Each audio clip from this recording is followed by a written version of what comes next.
Hello everybody. मैं doctor J S Randhawa, Jaipur का एक होम्योपैथ। आज इस वीडियो के अंदर हम लोग निमोनिया के बारे में जानेंगे।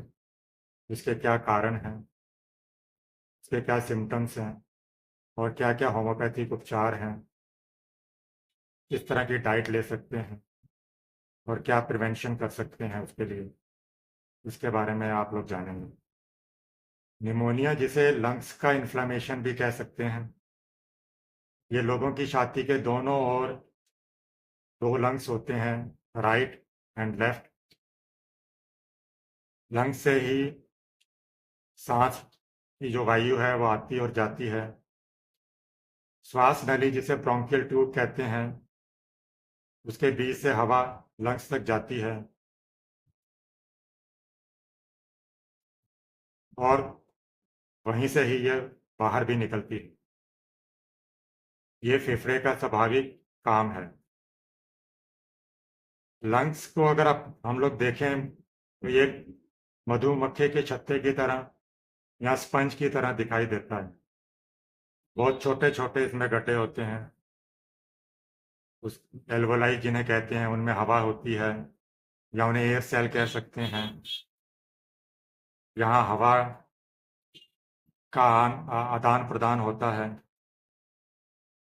लंग का जो स्वाभाविक व्यवस्था है वो स्पंज की तरह नरम होती है, लेकिन निमोनिया होने पर वो कड़ा हो जाता है, ठोस हो जाता है। एलोपैथिक मत से अगर माने तो निमोनिया एक बैक्टीरिया के कारण होता है, जो कीटाणु का नाम है न्यूमोकोकाई। ये उसका मुख्य कारण है। बुखार के बाद में लंग्स के अंदर कमजोरी आनी शुरू हो जाती है, सर्दी लगती है, रिब्स की हड्डियां टूट भी सकती हैं, फेफड़ों में चोट लगने के कारण भी, और यहाँ कोई और इन्फ्लेमेशन जो फैल कर लंग्स तक पहुंच जाए उनके कारण भी लंग्स का निमोनिया हो सकता है। ये बीमारी का प्रधान लक्षण है। निमोनिया कभी एक लंग्स के अंदर तो कभी दूसरे लंग्स के अंदर होता है। निमोनिया को हम 3 श्रेणियों में विभाजित कर सकते हैं।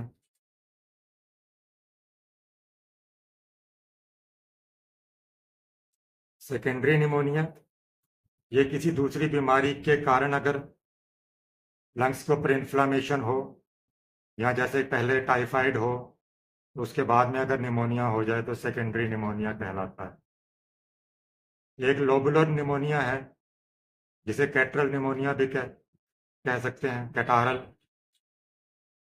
और इसको ही ब्रोंकोनिमोनिया भी कहते हैं। छोटी माता के बाद, इन्फ्लुएंजा के बाद अगर निमोनिया हो जाए तो वह इस जातीय का है। इसमें दोनों ओर के या एक ओर के लंग का एक लोब या लोब के कुछ अंश के अंदर अगर इन्फ्लामेशन हो तो उसे लोबुलर न्यूमोनाइटिस निमोनिया कहते हैं। लोब किसे कहते हैं? हम लोगों की छाती के दाहिनी और बाहिनी ओर दो लंग्स हैं। उसमें जो दाहिनी ओर का लंग है उसमें 3 अंश पाए जाते हैं और बाईं ओर के लंग्स के अंदर 2 अंश होते हैं। लंग्स का एक अंश को अंग्रेजी में एक एक लोब कहलाता है। तीसरे तरह का जो निमोनिया है वो लोबर निमोनिया है। इसमें छाती के किसी एक ओर के लंग्स के किसी एक अंश में या समस्त अंशों में जब इन्फ्लामेशन होता है, एक के साथ दोनों लंग्स के में अगर रोग का आक्रमण हो जाए तो ये डबल निमोनिया कहलाता है। और अगर ये एक ही साइड में हो तो इसे सिंगल निमोनिया कहते हैं। निमोनिया की परीक्षा कैसे की जाती है? निमोनिया में पहले लंग्स के निचले हिस्से पर रोग का आक्रमण होता है, इसलिए सांस लेने और छोड़ने में छाती के ऊपर के अंश में सांस की जो गति है उसके स्वाभाविक तरीके में ये चढ़ता है या उतरता है। नीचे वाला जो रोग का अंश है वह स्थिर रहता है। ऑस्कल्टेशन द्वारा जब परीक्षा की जाती है तो रोगी को पहली अवस्था के अंदर क्रिप्टेशंस होते हैं, साउंड्स आती हैं, जिसे चिटचिटाहट की आवाज़ कह सकते हैं। दूसरी अवस्था के अंदर स्वाभाविक सांस लेने की आवाज़, नॉर्मल रेस्पिरेटरी मुरमुर की आवाज़ रहती है। पर पहली अवस्था में क्रिप्टेशन नहीं रहता, पहली अवस्था वाला क्रिप्टेशन इसमें नहीं रहता। इसके बाद ब्रोंकोफोनी या ब्रोंकियल ब्रीदिंग, जिसके अंदर गड़गड़ाहट की आवाज़ हो। ब्रोंकियल ट्यूब्स में सर्दी रहने पर नाना प्रकार की गड़गड़ की आवाज़ें आती हैं। तीसरी अवस्था बहुत क्षीण ब्रोंकोफोनी होती है। ब्रोंकियल ब्रीदिंग, क्रिपिटेशन फिर से पैदा होना शुरू हो जाते हैं। परकशन द्वारा भी इसकी परीक्षा की जाती है। पहली अवस्था के अंदर रेजोनेंस, या कह दें कि खोखलापन महसूस होता है। द्वितीय अवस्था के अंदर डल साउंड या ठोस आवाज आनी शुरू हो जाती है। पैल्पेशन के द्वारा, स्पर्श के द्वारा भी हम लोग इसकी जांच सकते हैं। प्रथम अवस्था में इंक्रीजिंग वोकल्स फॉर्मेट्स होते हैं, बहुत कंपन होता है। फिर स्ट्रॉन्ग वोकल फॉर्मेट्स होते हैं। रिपीटिशंस क्या है? इसमें रोगी की छाती पर जब स्टेथोस्कोप लगाकर रोगी को जोर जोर से सांस लेने के लिए कहा जाता है, तो प्रत्येक बार सांस लेने के अंत में जिस स्थान पर फेफड़े में डलनेस या परकशन की जो ठोस आवाज है वह रहती है, उस स्थान पर एक तरह से चरचर या केस घसने की, माथे के जब केस रगड़े जाते हैं या तर्जनी उंगली को रगड़ने पर जो आवाज आती है, वैसी आवाजें आती हैं। इसे एक रिपीटिशन कहते हैं। जिस समय फेफड़े या उसकी एयर सेल्स के अंदर एक तरह से लसदार रस भर जाता है, सीरस इफ्यूजन हो जाता है, ठोस हो जाता है, उस समय उस तरह की आवाज नहीं मिलती। निमोनिया के साथ प्लूरा, जो फेफड़े को ढकने वाली मेम्ब्रेन है, उसका भी रोग का आक्रमण हो जाता है और फ्रिक्शन साउंड्स मिलनी शुरू हो जाती हैं। इस तरह होने पर इसे प्लूरोनिमोनिया कहते हैं। जो फ्रिक्शन साउंड्स हैं, जो जैसे बांसुरी के गिरे हुए बांस की, जैसे सूखे पत्तों की जो आवाज आती है, या दो सूखे बांस के पत्तों को अगर हाथ से अगर रगड़े तो उस तरह की जो आवाज आती है, रगड़ की जो आवाज है वह फ्रिक्शन साउंड्स कहलाती है। ब्रोंकोफोनी के अंदर जिस ओर के फेफड़े में यह बीमारी होती है, उस पर जब स्टेथोस्कोप लगाते हैं तो 999 उच्चारण करने पर के लिए जब मरीज को कहते हैं तो इंक्रीज्ड वोकल रेजोनेंस सुनाई देता है। इस तरह जोर की आवाज होने पर ब्रोंकोफोनी कहते हैं। ब्रोंकियल ब्रीदिंग, जिसके अंदर फुफकार की आवाज चलती है या जानता चलने की तरह की एक आवाज चलती है। जो डल साउंड है वह उंगली के काट, उंगली से अगर हम लकड़ी को या किसी कड़ी चीज को, ठोस चीज को अगर हम ठोकते हैं, उस तरह की अगर आवाज आती है तो उसे हम डल साउंड कहते हैं।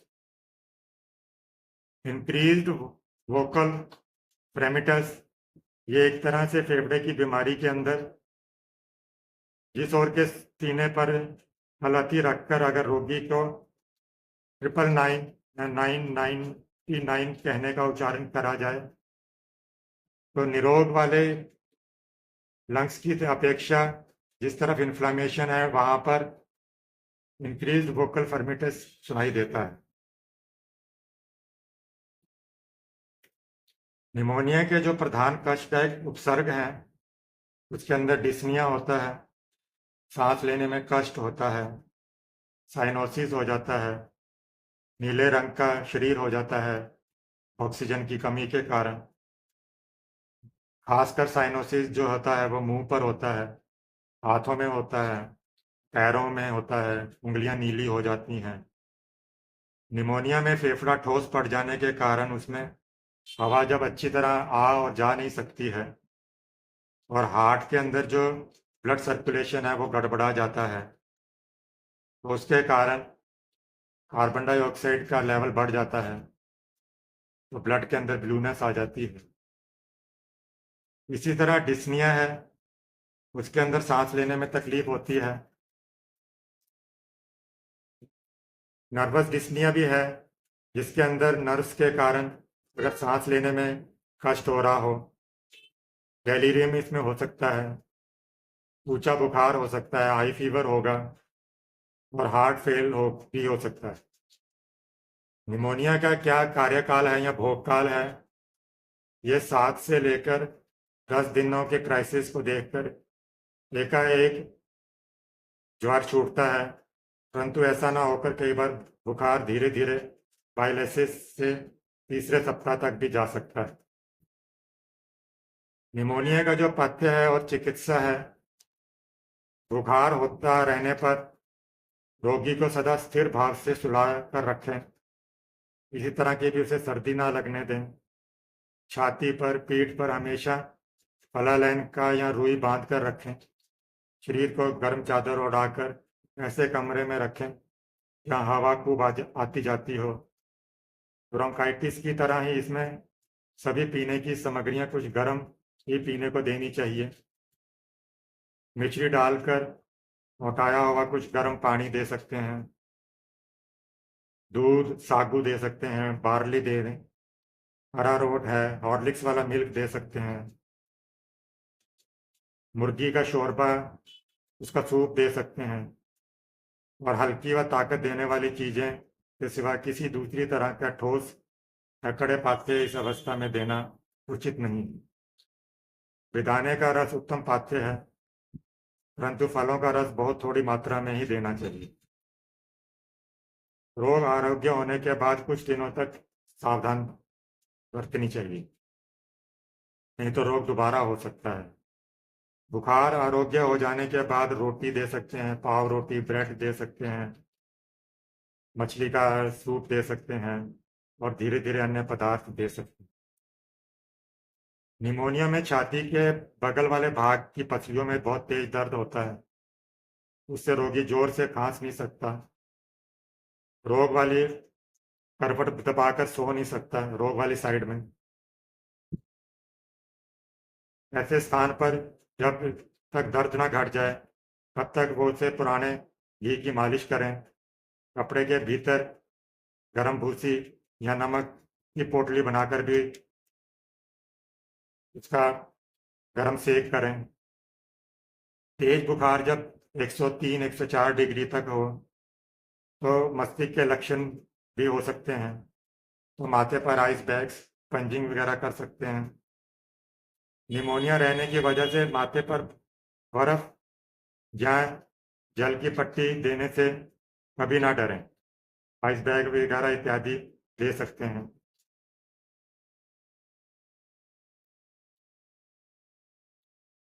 बहुत सारी होम्योपैथिक दवाएं देने से भी इसमें लाभ मिलता है, इनकी बातें अलग हैं।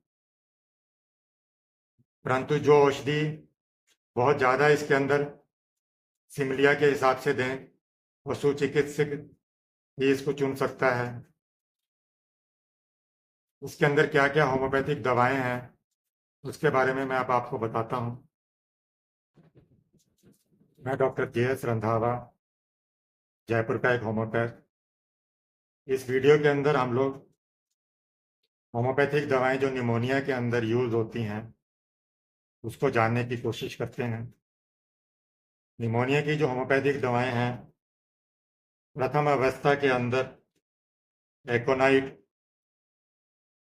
वेटमवीर, सल्फर दे सकते हैं। विकास अवस्था, when disease have fully localized, जब बीमारी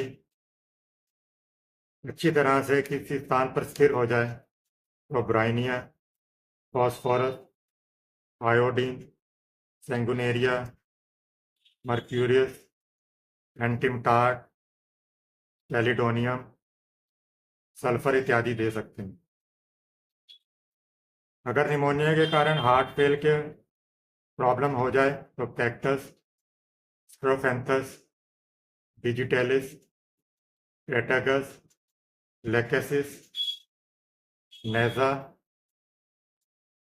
हाइपोरस।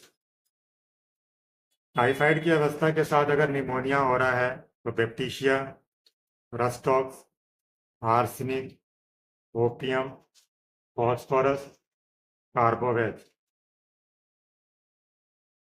अगर डिफिकल्ट ब्रीदिंग्स हो, बहुत ज़्यादा सांस लेने में तकलीफ हो, तो ग्रैंडेलिया, कार्बोवेज इसमें बहुत अच्छा कार्य करेगी। प्राकृतिक नियम से बीमारी आराम अगर आता है या धीमी गति से आता है, इसलिए वो पुराना आकार धारण कर लेता है। Resolution has commenced but is tardy. The case become almost chronic. ऐसे स्थान पर arsenic iod, calcarea iod, kali car, lycopodium, silicea, sulphur लाभदायक है।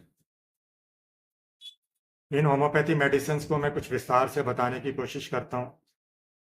ब्राइनिया 30 200 पोटेंसी के अंदर, जिस समय लंग्स के अंदर वायुकोश समूह का एक तरह से लेसदार गाढ़े रंग का जब इफ्यूजन भर जाता है, उस समय अर्थात हेपेटाइजेशन स्टेज की जब यह बीमारी हो जाए, तो निमोनिया के साथ जब प्लूरा पर भी रोग का आक्रमण हो जाए, तो ब्राइनिया बहुत अच्छा कार्य करेगी।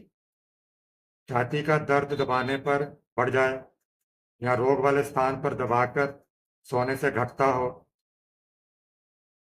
दर्द खांसने पर श्वास प्रशासन में या थोड़ा तभी हिलने डुलने पर बढ़ जाता हो, प्यास रहती हो या बिल्कुल ही नहीं लगती हो, कब्जियत रहती हो, तो ब्राइनिया लाभदायक है। फॉस्फोरस 30 और 200 के अंदर, यह भी हेपेटाइजेशन स्टेज के अंदर जब फेफड़ों का यकृत भाव वाली दशा प्रकट हो, तो यह लाभदायक है। लेकिन इसके अंदर जो प्लूरा है, उसके अंदर कोई भी गड़बड़ी नहीं होती है। दुबले पतले लंबे व्यक्तियों के में ये बीमारी अगर है, या कोई ज्वर है या बिल्कुल नहीं रहता, तब भी इसका व्यवहार किया जा सकता है। रोगी रोग वाली जगह दबाकर सो नहीं सकता। टाइफाइड जैसी बहुत सी कमजोरियां की वजह से छाती के अंदर कमजोरी महसूस होती है। सैंगुनेरिया 30 है, जिसमें दाहिने फेफड़े का रोग का आक्रमण होता है। छाती में इतना अधिक दर्द नहीं होता है, चित्त होकर सोने के में अच्छा लगता है। एक्सट्रीम डिस्निया होता है, इसमें बहुत ज़्यादा सांस लेने में कष्ट होता है।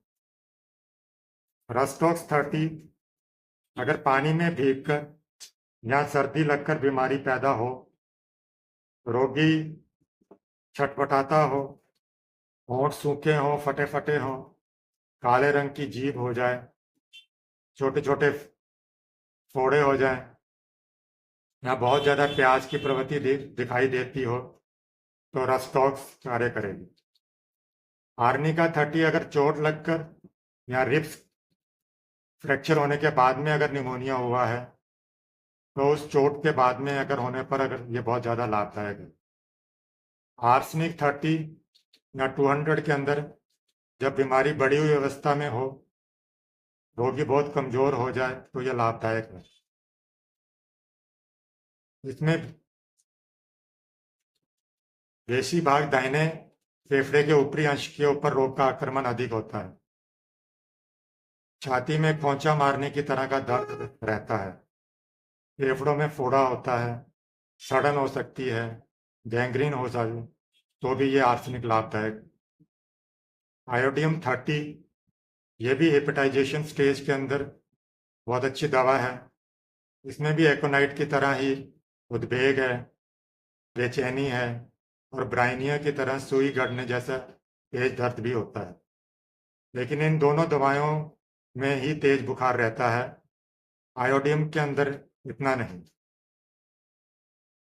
इसके अंदर ग्लैंड्स भी फूले हुए होते हैं, तो इस धातु के जो स्क्रेफुला कॉन्स्टिट्यूशन वाले पेशेंट्स हैं, उनमें आयोडियम बहुत अच्छा लाभ देती है।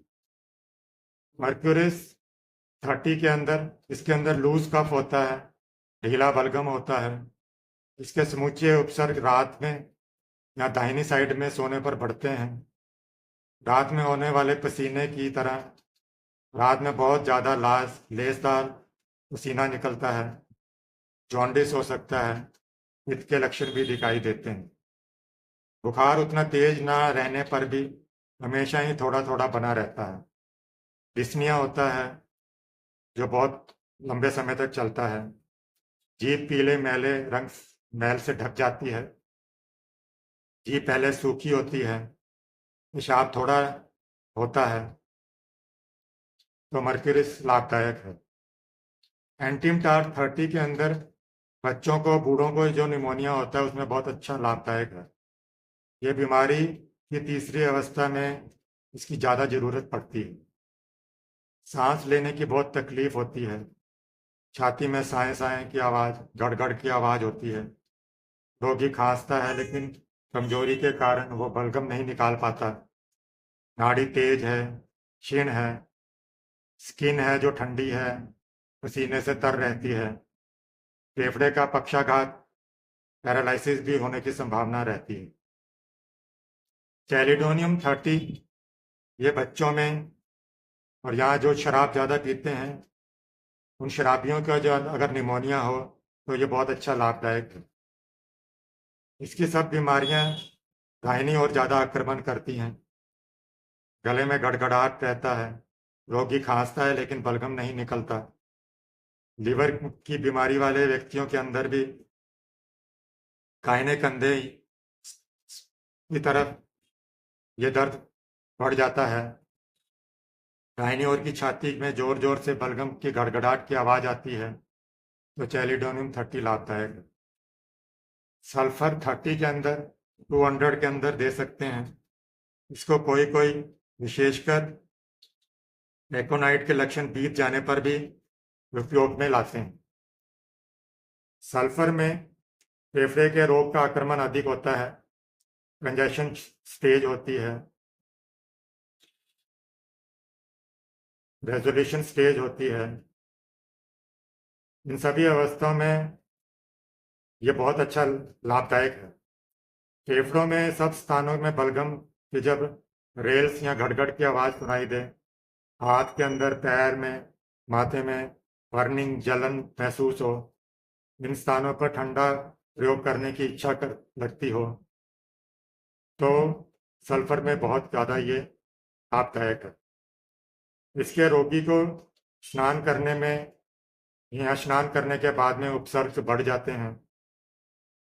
निमोनिया अगर दाहिने फेफड़े की ओर आक्रमण करता है तो एंटीमटार्ट, कैलिडोनियम, लाइकोपोडियम, मर्क्यूरस, वाइफ, सैंगुनेरिया, सेनिगा लाभदायक है।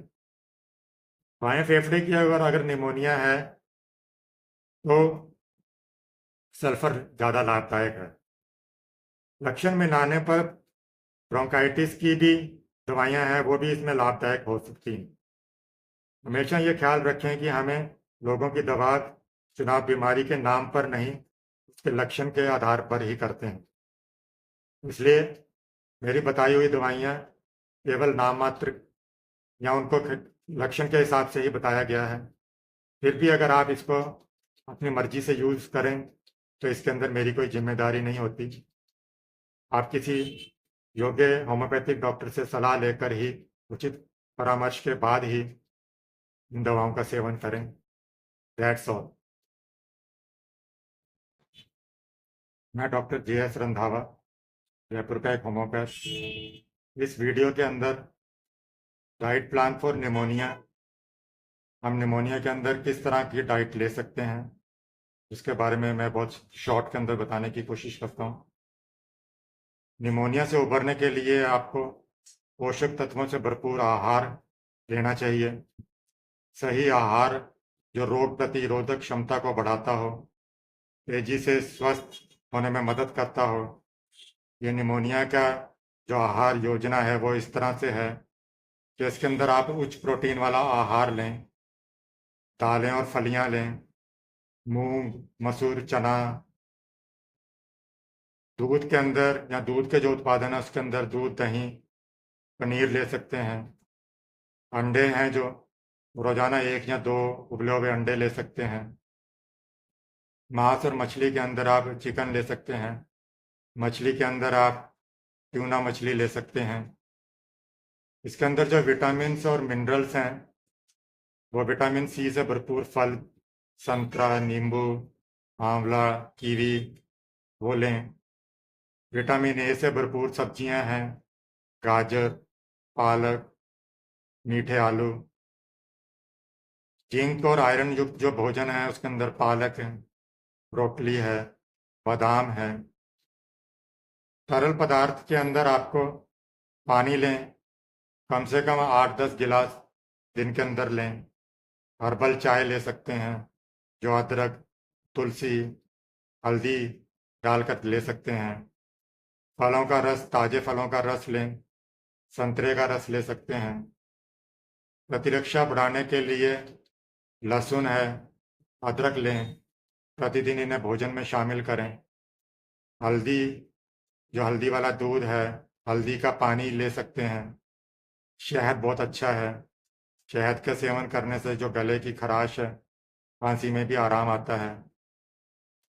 कार्बोहाइड्रेट के अंदर साबुत अनाज जो है, ब्राउन राइस, ओट्स, बाजरा, मल्टीग्रेन आटा ले सकते हैं। रोटी जो है गेहूं की ले लें, मल्टीग्रेन भी ले सकते हैं।